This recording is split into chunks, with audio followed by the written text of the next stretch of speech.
You know that feeling when life just feels like one big juggling act and you're sort of hoping you don't drop all the balls? Yeah, definitely. What if there was a way to feel maybe a bit more in control, more positive, even when things feel chaotic? Well, that's exactly what we're exploring today. Right. We're doing a deep dive into Vex King's Good Vibes, Good Life. Yeah. Trying to see if it offers some, real guidance for navigating all that. Exactly. And this book, it's really found an audience. It's published globally.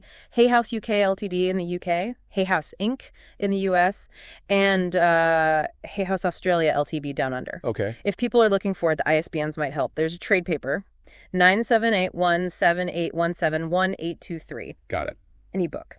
97817817183 is Rugashita, and also an audiobook, 9781788173186. Useful info.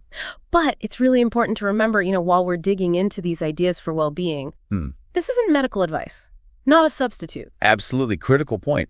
Always talk to a healthcare pro for actual health concerns. Right. This is more like adding tools to your personal toolkit. Yeah. Not replacing the essential ones. Yeah, precisely. One of the first things that that struck me about the book was how personal it feels right away. The dedication. Oh, yeah, to his parents. To his mother and father, yeah. It talks about unconditional love, perseverance, guidance. It sets a really warm tone. And then there's also one for anyone with a dream. It really does. It feels very hopeful from the get-go. And for our listeners, the ones who want to get the key ideas without getting totally overwhelmed, this deep dive is really about pulling out those actionable insights. Yeah, the practical stuff. Exactly. Helping you maybe approach daily life with a bit more positivity, more intention, using the core ideas from the book. Okay, so where do we even start? It covers so much ground. It feels like the bedrock, maybe, is this idea of self-love and finding some balance. That's a perfect place to begin. Yeah. The book defines self-love in a way that might be a little different from what people expect. How so? It says, and I'm paraphrasing slightly, self-love is the balance between accepting yourself as you are while knowing you deserve better and then working towards it. Okay, so it's not just, I'm great no matter what, full stop. Right. It's not passive acceptance. It's got two parts, really. Like a coin. Exactly. One side is that unconditional self-acceptance, that's the mindset part. Being okay with who you are right now. But the other side is actively having your own best interests at heart. Knowing you deserve good things and then actually doing something about it. That's the action piece. Right. So it's active, not just a feeling. Definitely not passives. Let's make it practical. Think about, say, leading a project at work. Okay. And you notice a team member, someone you actually like, is always getting sidetracked, maybe on social media, instead of pitching in. Yeah, happens all the time. So self-love in that context isn't just ignoring it to avoid an awkward chat. It means maybe first being understanding, offering a gentle nudge. But if the behavior keeps impacting the team, impacting the project, self-love means taking the necessary steps, setting boundaries. And not feeling guilty about it. Exactly. Not feeling guilty for protecting your energy or the team's goals from someone who just isn't showing concern. That makes a lot of sense. It's about valuing your own well-being and not letting people just drain you constantly. Precisely. Yeah. And the book really drives home that genuine self-love isn't just a nice thought. It actively adds value to your life, your diet, your spirituality, relationships. It leads somewhere. Yeah, it leads to empowerment, feeling more in control, more liberated in a way. So for someone listening who wants those actionable takeaways, this idea of self-love being both acceptance and action, it feels like a really solid foundation. It is. It's being kind to yourself, but also proactive. It makes facing challenges feel less daunting, maybe. I got it. Active self-love as the base. Now, let's get into something I found really fascinating, this whole mindset piece, and specifically the law of vibration. Ah! The author shares a story, right? About his early days with the law of attraction, the secret and all that. He does. It's quite a hook. He talks about needing, I think it was 500 pounds for a holiday. Something like that, yeah. And he really focused on it, visualized it, believed it, and then totally out of the blue gets an 800-pound tax rebate. Wow. Okay. So that would make you a believer pretty quickly. Understandably. It cemented that idea for him, the power of positive thought, what you focus on expands, that kind of thing. But then he sort of hits a wall with it. The book talks about the limitations he found. Exactly. He found it really hard to stay positive all the time. Who can, right? Right. Impossible. And he experienced these really intense highs and lows. It sounds like he felt something was missing. Like a key part of the equation wasn't there just with attraction. So what was the missing piece? Well, this is where the law of vibration comes in. The book puts it like this.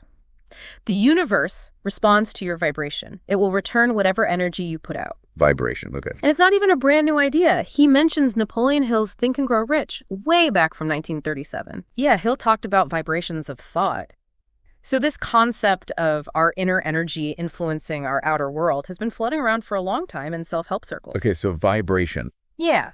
It's more than just thinking happy thoughts then. It's like the actual energy you're putting out. That's the core idea. The book explains that fundamentally, on an atomic level, everything is moving, vibrating. Solids, liquids, gases, everything's in constant motion. And our reality, how we perceive things, happens through a sort of vibrational matching. Like how our ears can only hear sound within a certain frequency range. Right, like dog whistles. We know they exist, but we can't hear them. Exactly. So think of vibration here less like physics class and more like your overall energetic state. Your feeling, your aura, if you like. And our emotions are the key. They're the indicators, yeah. Yeah. When you feel good, happy, grateful, excited, the idea is you're vibrating at a higher frequency. And that tends to attract more good stuff. And feeling bad. Low frequency. Feeling bad, stressed, angry suggests a lower vibration, which might attract more negativity. The book mentions something about cymatics. Dr. Jenny. Ah, yeah, cymatics, with the sand patterns on the vibrating plates. That's the one. How does that fit in? It's used as an analogy, really. Not a direct scientific proof for thoughts, but a visual.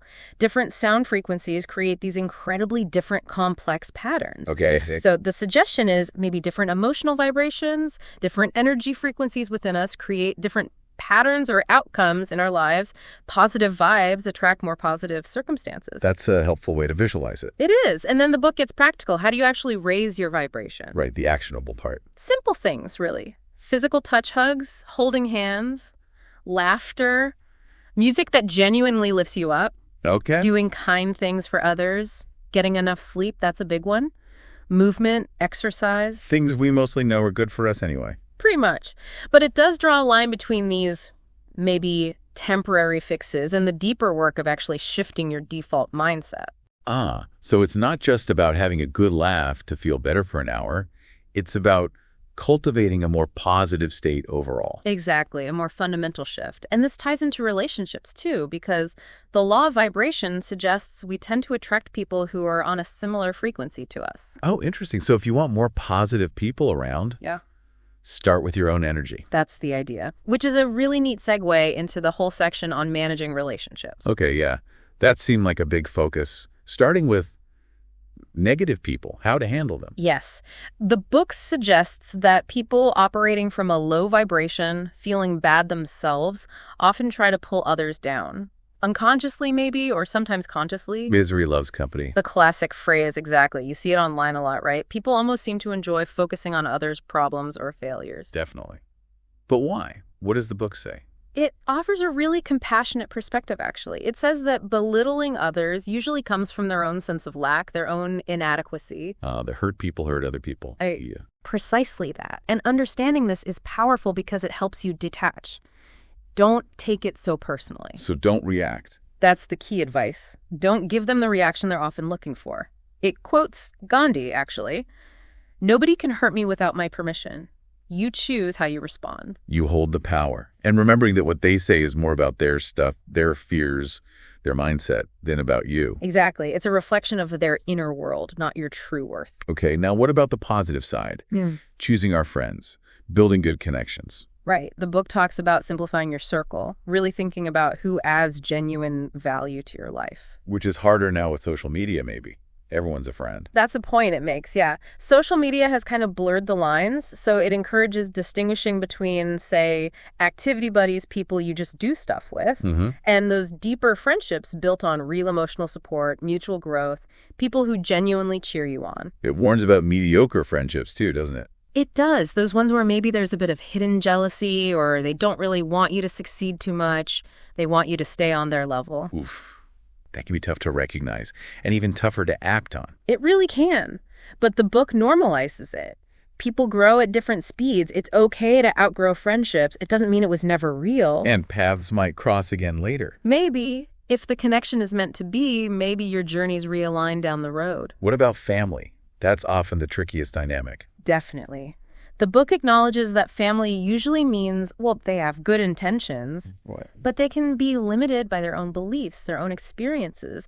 There's an example of someone starting an online business. Right, I remember that. Yeah. And the parents are skeptical. Yeah, because it's outside their comfort zone, their understanding. So the advice isn't to fight them, but to try and understand their fear. It often comes from love, fear of the unknown. So empathy first. Empathy first. Try to build trust. Be open about your plans. Maybe involve them a little to reduce their fear. And ultimately, lead by example. Show them it works. Actions speak louder than words. Often, yes. Then there's the flip side. Being there for others, but not letting it drain you. The empty cup analogy. Exactly. You can't pour from an empty cup. The author shares a story about supporting a flatmate who was really struggling and realizing he was absorbing too much negativity. You have to protect your own energy, too. It mentions a childhood story, too, about being mocked. Yeah, for not having a father around. It's used to illustrate how negativity often stems from simple lack of understanding or empathy in others. Which leads really well into the next point. Yeah. Checking our own behaviors. Super important, yeah. Regularly looking at our own actions, our own potential toxic habits. It's easy when we're upset to think everyone else is fine and not realize our own sharpness might be hurting someone. We project our own state sometimes. We do. He uses an example about his Instagram quotes being reposted without credit. Even people with good intentions can just overlook their impact sometimes. So the advice is, try to understand where someone's coming from if they say you've hurt them. Don't just dismiss it. You don't get to decide if someone should be hurt by something you did or said. like if your partner says a joke went too far, you listen, even if you didn't mean it that way. Exactly that. Validate their feeling first. Okay, makes sense. So we've covered self-love, mindset, vibration, relationships. Now, the big one, actually doing things, manifesting goals. Right, action. The book is crystal clear on this. Positive thinking alone isn't enough. You gotta act. That example of needing money but winning a watch. Yeah, and then not even thinking to sell the watch to get the money needed. Missing the obvious action step right in front of you. It highlights how easy it is to overlook the practical steps. It does, and it tackles that easy route idea. So many of us know what to do for a goal, like weight loss, classic example. Yeah, diet and exercise, basically. Yeah, right. But we look for the magic pill, the shortcut, instead of just doing the work, the sometimes difficult, consistent work. Consistency again, it keeps coming back to that. It's a major theme. Consistent effort, even small bits daily, adds up. That workout plan analogy, 50% effort, 50% results. And his own experience with a home workout, not seeing much change the first month, but then bam, results in month 2 because he stuck with it. So the difference between ordinary and extraordinary is just doing it, even when you don't feel like it. That's a big part of it. Commitment. Pushing through the lack of motivation sometimes, which leads right into procrastination. Ah, my old friend. Yeah, the book talks about its common disguises, but the core message is start now, even tiny. Break big goals down. Why does breaking them down help so much? Smaller goals feel achievable. When you hit one, you get that little dopamine hit, that sense of accomplishment. It makes you want to do the next small thing. Fuels the fire. Exactly. And it offers practical tips, too. Remove distractions, set up rewards, take planned breaks, get creative, ask for help, think about consequences, tell people what you're doing, lots of tools. It also mentions our sort of quick fix society, needing patience. Huge point. We want everything now. Instant gratification. But that can really sabotage long-term goals. Time is precious, yes, but big things often take time. Trust the process. Trust the process and also kind of grow into your dreams. You might need to develop skills or resilience along the way. And it suggests swapping short-term pleasures for long-term gains. Yeah, that trade-off, like maybe skip the big night out this weekend and invest that time and money in a course or books. Something that builds towards your future. It asks you to consciously choose. Where are you investing your energy, basically? Exactly. And it frames faith not as passive waiting, but active optimism, focusing on what could go right. Fear holds you back. Faith propels you forward. What about flow with the universe? That sounds a bit less action-oriented. It's about balance. Take action, definitely, but also let go of being rigidly attached to one specific outcome. Sometimes a no or a rejection is actually a redirection. A detour to somewhere better, maybe. Could be. So it's action plus allowing, doing your part, then trusting things to unfold, staying open. Okay. Now, towards the end, it gets quite deep, talking about pain and purpose. Yeah, it doesn't shy away from the tough stuff. Yeah. It suggests that challenges, even really painful ones, can actually be where we find our strength, our power. Like Aristotle's view, everything has a purpose. Don't just be a victim of circumstance. Exactly. Avoid that victim mentality. Try to find the lesson, the growth, even in hardship. The book argues there's often a point to difficult times, even if we can't see it right away. The author uses his father's death as an example, right? Yes, a deeply personal one. How that immense pain ultimately shaped his path, his purpose, in ways he never could have predicted. That's powerful. And the idea that you can't change the past. Can't change the past, no. But you can change how you perceive it. And shifting your perception, finding the positive or the lesson, changes your present, your future. It says pain often comes before the best changes. Often, yes, like a catalyst. It can forge wisdom, strength, resilience you wouldn't have gained otherwise. And this leads into finding your purpose. Naturally. It uses that simple soccer ball analogy. Its purpose is to be kicked, played with. Finding our purpose, what we're uniquely suited for, brings true fulfillment. So how do you find it? Look for what you're passionate about. What gives you a reason to get up in the morning? It mentions Daryl Anka channeling Bashar. His advice is to follow your excitement. That feeling is your compass. Follow the excitement. I like that. And purpose can lead to abundance. That's the suggestion. When you're aligned with your purpose, creating value, doing something you love, abundance in all forms, not just money, tends to follow. How does it talk about money itself? As energy. Plain and simple. Neither good nor bad. It just amplifies who you already are. So if you're generous, more money might make you more generous. Yeah. If you're greedy. Exactly. So the focus shouldn't be just chasing money, but creating value.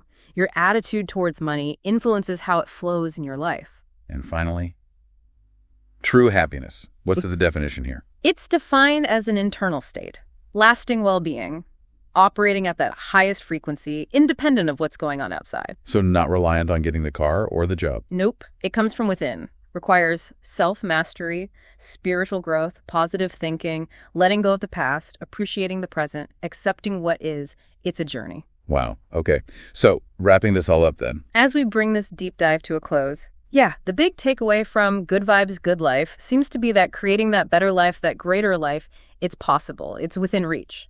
But it takes work. It takes determination, yeah. Positivity helps hugely, and tenacity, sticking with it, and just taking those small, consistent steps. I'm seeing challenges differently. Exactly. Reframing them, not as failures, but as lessons. Twists in the road.